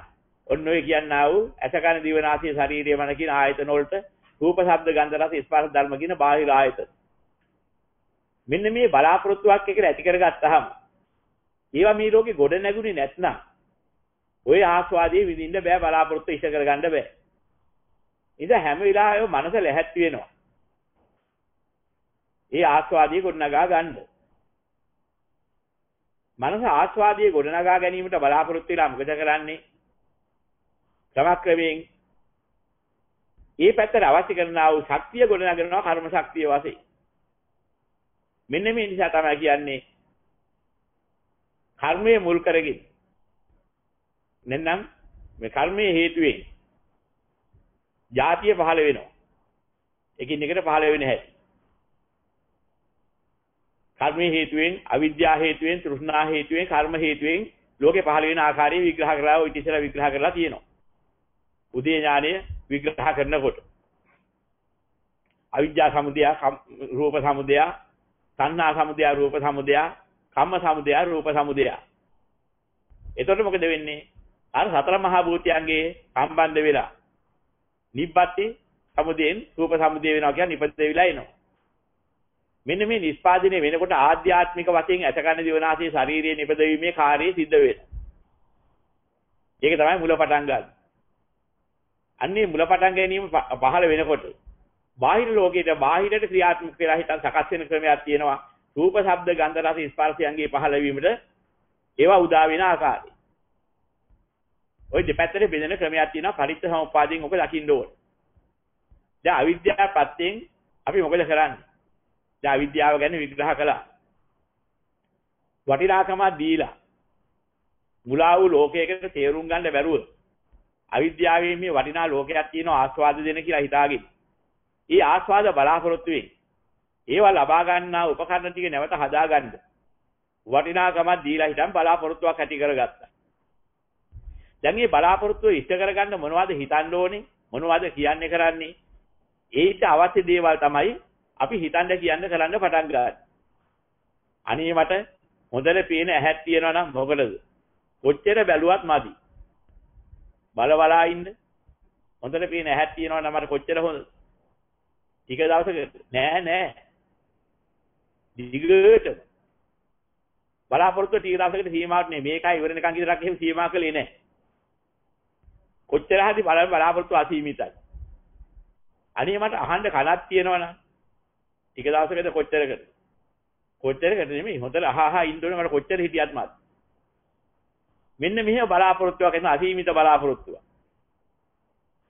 ආග්‍රහණය කරන්න මට නාසයක් තියෙනවනම් හොඳට රහට කන්න බොන්න දිවක් කයක් තියෙනවනම් පහස ලබන්න හොඳ කයක් තියෙනවනම් හිතන්න හොඳ මනක් තියෙනවනම් ටික කාලයකට එහෙම කාල සීමාවක් තියන්න බෑ. අනන්ත කොච්චර හරි අවුනේ. මෙන්න මෙහෙම අසීමිත බලාපොරොත්තුවකින් ඔය බලාපොරොත්තු ඇති කරගන්න. ඒ බලාපොරොත්තුව මුල් කරගෙන ඇහක් ලැබීමට ඇහෙන් මොකද්ද බලාපොරොත්තු වෙන්නේ? ඇහ ක්‍රියාත්මක කරන යම්කිසි ක්‍රියාවක් ඇද්ද? ඇහ ගැන බලාපොරොත්තුෙන් ඇහ පාවිච්චි කරන ක්‍රමයක් ඇත්නම් ඒ ක්‍රමයට සංඛාරයක් ගොඩ නැගෙනවා. නැවත ඇහ අඩ ගන්න. කන පාවිච්චි කරමින් කන බලාපොරොත්තුෙන් දිගටම බලාපොරොත්තුවක් ඇති කරගත්තාම ඒ සඳහා කරන කියන කටයුතු වලින් කන නැවත පහළ වීමට හේතු වෙන්නා වූ ශක්තියක් ගොඩනගෙන ක්‍රියාදාමයක් හට ගන්නවා. සංස්කාරයක් ගොඩනගෙන. චේතනා ගොඩනගෙනකොට ශක්තියක් ගොඩනගෙනවා කර්ම ශක්තිය. ඒකයි ඒ කිව්වේ. නාසය, දිව, කය ආදී වන්නා මේ ඉන්ද්‍රිය පහත් මනසත් මුල් කරගෙන. මතුමතු පවත්වන බලාපොරොත්තුවක් හිතට ඇති වෙලා එනකොට ඒ බලාපොරොත්තුවත් එක්කලා ගොඩනගෙනවා. අනේ මට ඇසක් කන දිවක් නාසය ශරීරයක් මලට යලි යලිත් පවත්වාගෙන දිගටම පවත්වන්න ඇන්නම් කියන අදහසක්. නිරුපද්දිතව පවත්වන්න මිසක් රෝගාතුව පවත්වන්න නෙමෙයි බලාපොරොත්තු වෙන්නේ. මොකටද? අර ආස්වාද විඳ ගැනීමේ බලාපොරොත්තුව පූර්ණ කරගන්නයි අවශ්‍ය. අදිච්චාරී තියා දෙන උතෙන්. හදන එක ගෙවිලා යනකොට ඒකේ නවතින්නේ යලි යලි ඒ જાතිය හොඳ එකක් හදාගන්න හිතන. ඒ බලාපොරොත්තුව තමයි සත්වයාගේ පැවැත්මේ බලාපොරොත්තුව කියන්නේ. මෙන්න මේ පැවැත්මේ බලාපොරොත්තුවේ ලෝක සත්‍යය ඉන්න තාක්කල් මොකටද පවතින්නේ? ඇහෙන් රූප බලන්න, කනෙන් ශබ්ද අහන්න, නාසයෙන් ගන්ධ ආග්‍රහණය කරන්න, දිවෙන් රහ බලන්න, කයෙන් පහස ලබන්න, මනෙන් හිතන්න. එන ආධ්‍යාත්මික සහ බාහිර දෙපැත්තක් හට ගැනීමට අවශ්‍ය කරන මූලික ශක්ති විශේෂයේ සංඛාර වලින් ගොඩනගනවා. ගොඩනගනකොට බලාපොරොත්තුවක් ඇති වෙනා මෙන්න මේ බලාපොරොත්තු වලට කියනවා විඥාන. රූප බලන බලාපොරොත්තුව, ඇහැක් බලාපොරොත්තු වෙනවා, රූප බලාපොරොත්තු වෙනවා, කනක් බලාපොරොත්තු වෙනවා, ශබ්ද බලාපොරොත්තු වෙනවා. නාසයක් බලාපොරොත්තු වෙනවා, ගන්ධ බලාපොරොත්තු වෙනවා, දිව බලාපොරොත්තු වෙනවා, රසයක් බලාපොරොත්තු වෙනවා, කය බලාපොරොත්තු වෙනවා, පොට්ටබ්බයක් බලාපොරොත්තු වෙනවා. මනක් බලාපොරොත්තු වෙනවා, ධර්මයෝ බලාපොරොත්තු වෙනවා. මෙන්න මේවා ඔක්කොම විඥාන. මේ බලාපොරොත්තුවක් ගානේ මානසිකත්වයක් ගොඩ නැගෙනවා. වතුවට තිබ්බ විඥාන. මෙන්න මේවා ඔක්කොම කර්ම විඥාන ගොඩට වැටෙනවා. කර්ම විඥාන ගොඩ කර්ම භවයේ පිහිටනවා. දැන් මේ කර්ම භවයේ පිහිටනකොට මොකද වෙන්නේ? අවිද්‍යාව පත්‍ය කරගෙන සංඛාර ගොඩ නැගුණා. සංඛාර පත්‍ය කරගෙන විඥාන ගොඩ නැගුණා. දැන් මේ විඥාන පත්‍ය කරගෙන නාම රූප ගොඩ නැගෙන්න ශක්ති විශේෂයක් හට ගන්නවා. මේ නාම රූපයන්ගෙන් ඇහැ බලාපොරොත්තු නිසා ආධ්‍යාත්මික ඇහැ කන දිව නාසය ශරීරයේ වන බලාපොරොත්තු වෙච්ච නිසා ආධ්‍යාත්මික වන්නා වූ ශක්තිය ගොඩ නැගෙනවා. දැන් නම් කය ගොඩ නගන්න. රූප, ශබ්ද, ගන්ධ, රස, ස්පර්ශ ධර්ම බලාපොරොත්තු වෙච්ච නිසා බාහිර වශයෙන් තවත් නාම රූප කොටසක් ගොඩ නැගෙන්න බලාපොරොත්තු හැදෙනවා. ඊට අනුව අභ්‍යන්තර නාම රූප වශයෙන් ගතයි හිතයි දෙක හිත රූපේ ගත හිත නාමයේ ගත රූපේ කියලා. වේදනා සංඥා සංකාර විඥාන නාම කියලා, රූපස්කන්ධේ රූප කියලා මේ හටගත්තා වූ කොටසක් හට ගන්නවා. මෙන්න මේ ටික ආධ්‍යාත්මික රූපේ හට ගැනීමට අවශ්‍ය කරන්නා වූ නාම රූප කොටස විඥානපත්යෙන් හට ගන්නවා. ඒ වගේම හට ගන්නවා බාහිර ලෝකේ. රූප, ශබ්ද, ගන්ධ, රස, ස්පර්ශ ධර්ම කිනියා දෙන බාහිර අරමුණු. ඒවට අවශ්‍ය කරන්නා වූ දේවල් මොකද කරන්නේ? සතර මහා භූතයන්ගේ ක්‍රියාකාරීත්වයේ ඒවා ගොඩ නැගෙන්න අවශ්‍ය කරන්නා වූ ශක්තිය ක්‍රියාත්මක වෙනවා. මේ සතර මහා භූතයන්ගේ ක්‍රියාකාරීත්වයෙන් සකස් වෙනකොට අර කර්ම ශක්තිය බාහිරට බලපාන ක්‍රමයක් තියෙනවා. සත්වයින්ගේ කරන ලද කර්ම ශක්තියම තමයි බාහිර ලෝකයේ සකස් කරන්න, හැද ගහන්න නිතරම හැදෙන්නේ. මෙන්න මේ සකස් වීම නිසා ආධ්‍යාත්මික සහ බාහිර වශයෙන් නාම රූප දෙකට බෙදිලා කරු බෙදුනා හා සමානව පටන් ගන්නවා වෙන් වෙච්ච තැන. සත්‍යයගේ මුල පටන්ගෙන ওই විදිහට දෙකට බෙදෙනවා. බෙදුනාට පස්සේ මොකද වෙන්නේ? එකක් ආධ්‍යාත්මික කය සකස් කරගෙන උපතෙන් උපතට පටිසන්ධියක් ලැබලා චුත වෙනකන් යනවා. ආයි පටිසන්ධි නැත්නම් ඒ විදිහට රසරි ගමන යනවා. අදහස්ලා. බාහිර ලෝකේ අනිත් පැත්තකින් හැදි යනවා. මෙන්න මේ ක්‍රමයට සකස් වෙන ක්‍රම දෙකක් තියෙනවා. නාම රූප ආධ්‍යාත්මික සහ බාහිර වශයෙන් දෙකට බෙදලා හැදෙනවා. හැදුනාට පස්සේ මොකද වෙන්නේ? ඇසට නැමැති චක්කායතනෙට බාහිර රූප ආයතනයේ වශයෙන් මේවා ආයස්ථාන වෙනවා.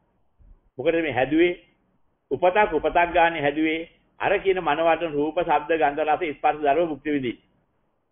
එහෙනම් ඒකට අවශ්‍ය කරන පෞසාලයේ කර්මයේ මුල් කරගෙන අවිද්‍යාව, තෘෂ්ණා කර්ම මුල් කරගෙන හටගත්තා. ඊට පස්සේ සතර මහා භූතයන්ගෙන් නිබ්බති ලක්ෂණේ නිපදෙවුණා. නිපදෙවිලා හිටන් හටගත් ඒවා දැන් නැවත වාරයක් එකින් එකට ආයතන වශයෙන් එකතු කර දෙනවා. ඇහැට රූප එකතු කරනවා, කන්ට ශබ්ද එකතු කරනවා, මේ ආදී වශයෙන් ආයතන වෙනවා.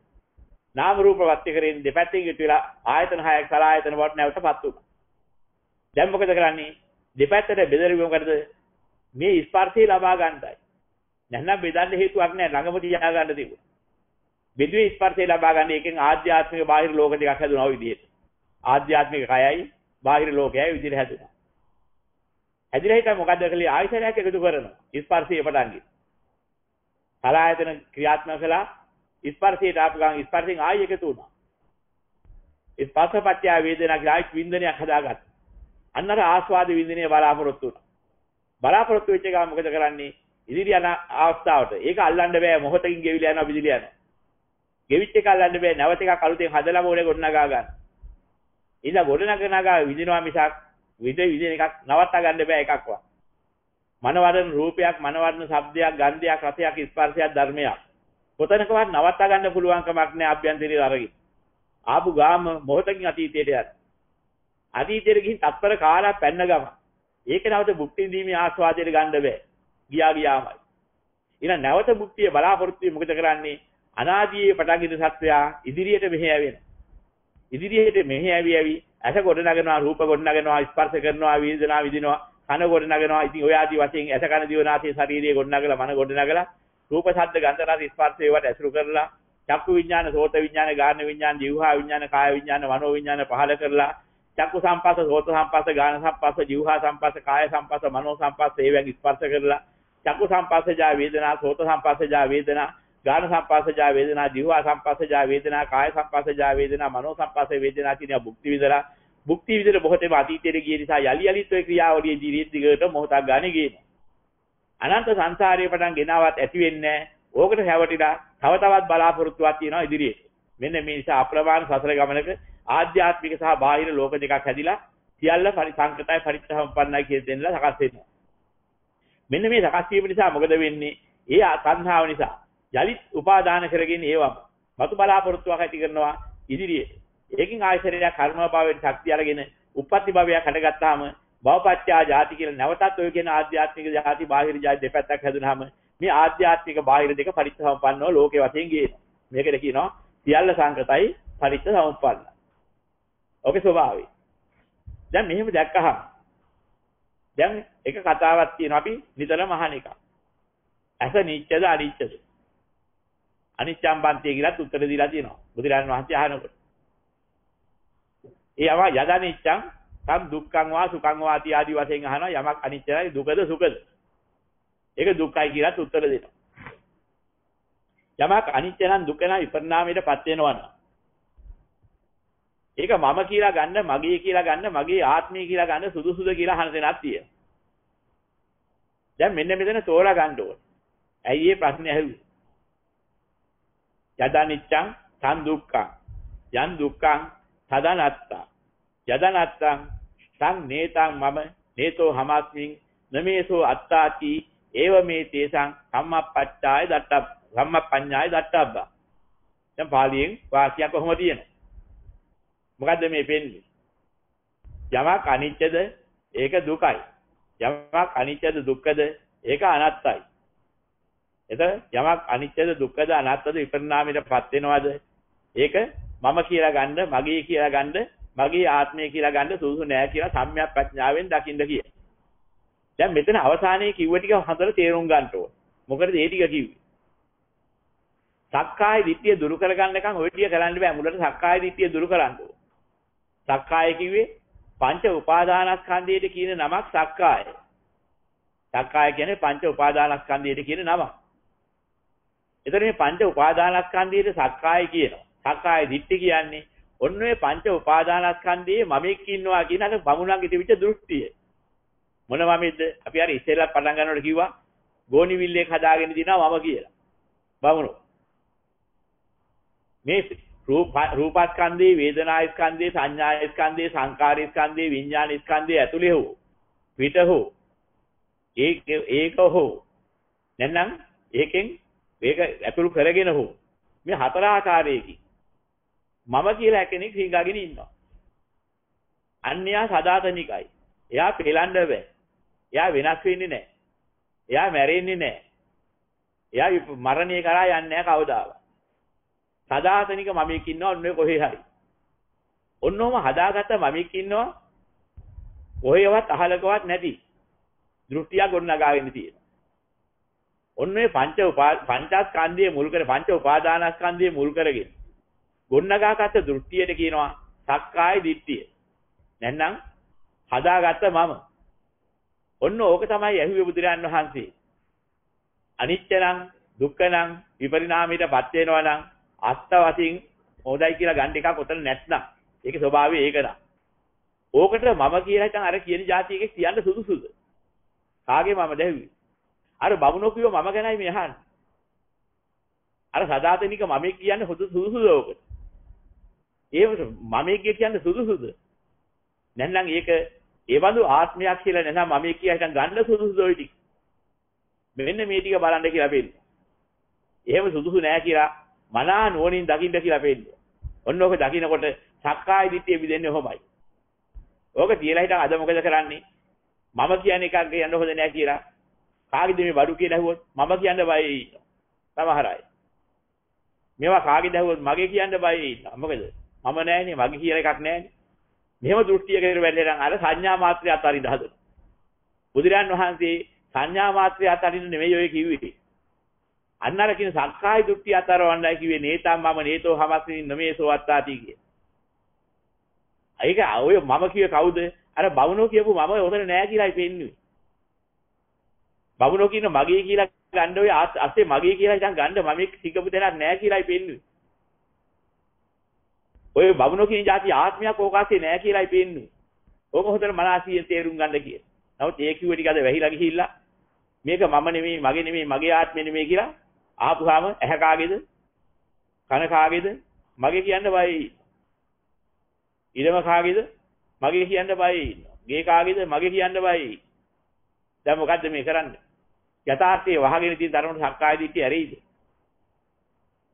ඔය සංඥා මාත්‍රේ අයින් කරන්න කියලා බුදුරන් වහන්සේ කිව්වේ නෑ මම කියලා මගේ රහතන් වහන්සේත් කතා කරනවා කියලා පෙන්නේ. ඒ මාත්‍රේ සංඥා මාත්‍රේ කතා කරනවා. ඒ සංඥා මාත්‍රේ ලෝක සම්මතේ. ඒක අයින් කරන්න නෙමෙයි ඔය කිව්වේ. මම නෙමෙයි මගේ නෙමෙයි කිව්වේ. අන්න අර බමුණන් කිව්ව දෘෂ්ටි අයින් කරන්න. ඕක මනසේ සිහි අරගෙන නේතං මම නේතෝ හමස්සින් නමේසෝ අත්තාති ඒ මේටි සම්මපඤ්ඤා දත්තප්පා. ඕක කියේ ඉඳ නෙමෙයි කිව්වේ. ඔන්න ඔය ටික සම්‍යක් ප්‍රඥාවෙන් දකින්න. එක දවසක් බැලකින ලෝක අහගත්තා නම් ඕක වන්තරේ වායි කියේ ඉන්න එකක් නෙවෙයි. ඔය ටික තෝරාගත්තා නම් ඒක තේරුණා නම් ඉවරයි. වැටහුණා ඉවරයි. ආයි දෙපාරක් වටහන්න දෙයක් නැහැ. ඒ නිසා මෙහෙම අහනකොට තේරුම් ගන්න. තේරුම් අරගෙන ඔය කර්මස්ථානියක් වඩන එකක් නෙවෙයි. ඔය ටික කොහොමද තෝරන් ගන්න? මමයි ගැනීමට, මගේයි ගැනීමට, මගේ ආත්මයයි ගැනීමට සුදුසු නොවන්නේ කිව්වහමත් ඔක එනවා. හැබැයි ඕක කොහොම තේරුම් ගත්තාට පස්සේ නිතර කියන්න අවශ්‍යයක් නැහැ. වැටහුණා නම්. ඊට පස්සේ යම්කිසි අවස්ථාවක දෘෂ්ටියක් එන්නෙනවා නම් හොඳට සිහි කරලා බලන එකයි තියෙන්නේ. ඔය දෘෂ්ටිය කල් යන්නේ නැහැ. පළමුවම සුතමේ ඥානීය පටන්ගෙන එකින් එකට දැයෙන්න පටන් ගන්නවා. ඔක දෘෂ්ටියක් බව. භාවනාමේ ප්‍රඥාව වෙනකොට සෝවාන් ඵලයේදී ওই දෘෂ්ටිය ඉවරටම පිළිලා යනවා. ওই ක්‍රමයට පුරුදු කරගන්න දහම් දකින්න. එතකොට සංකත වෙන හැටි, පරිච්ඡ සම්පන්න වෙන හැටි, ඕකෙන් පිට ලෝකයක් නැති හැටි ඔය ටිකෙන් තේරුම් ගන්න ඕනේ.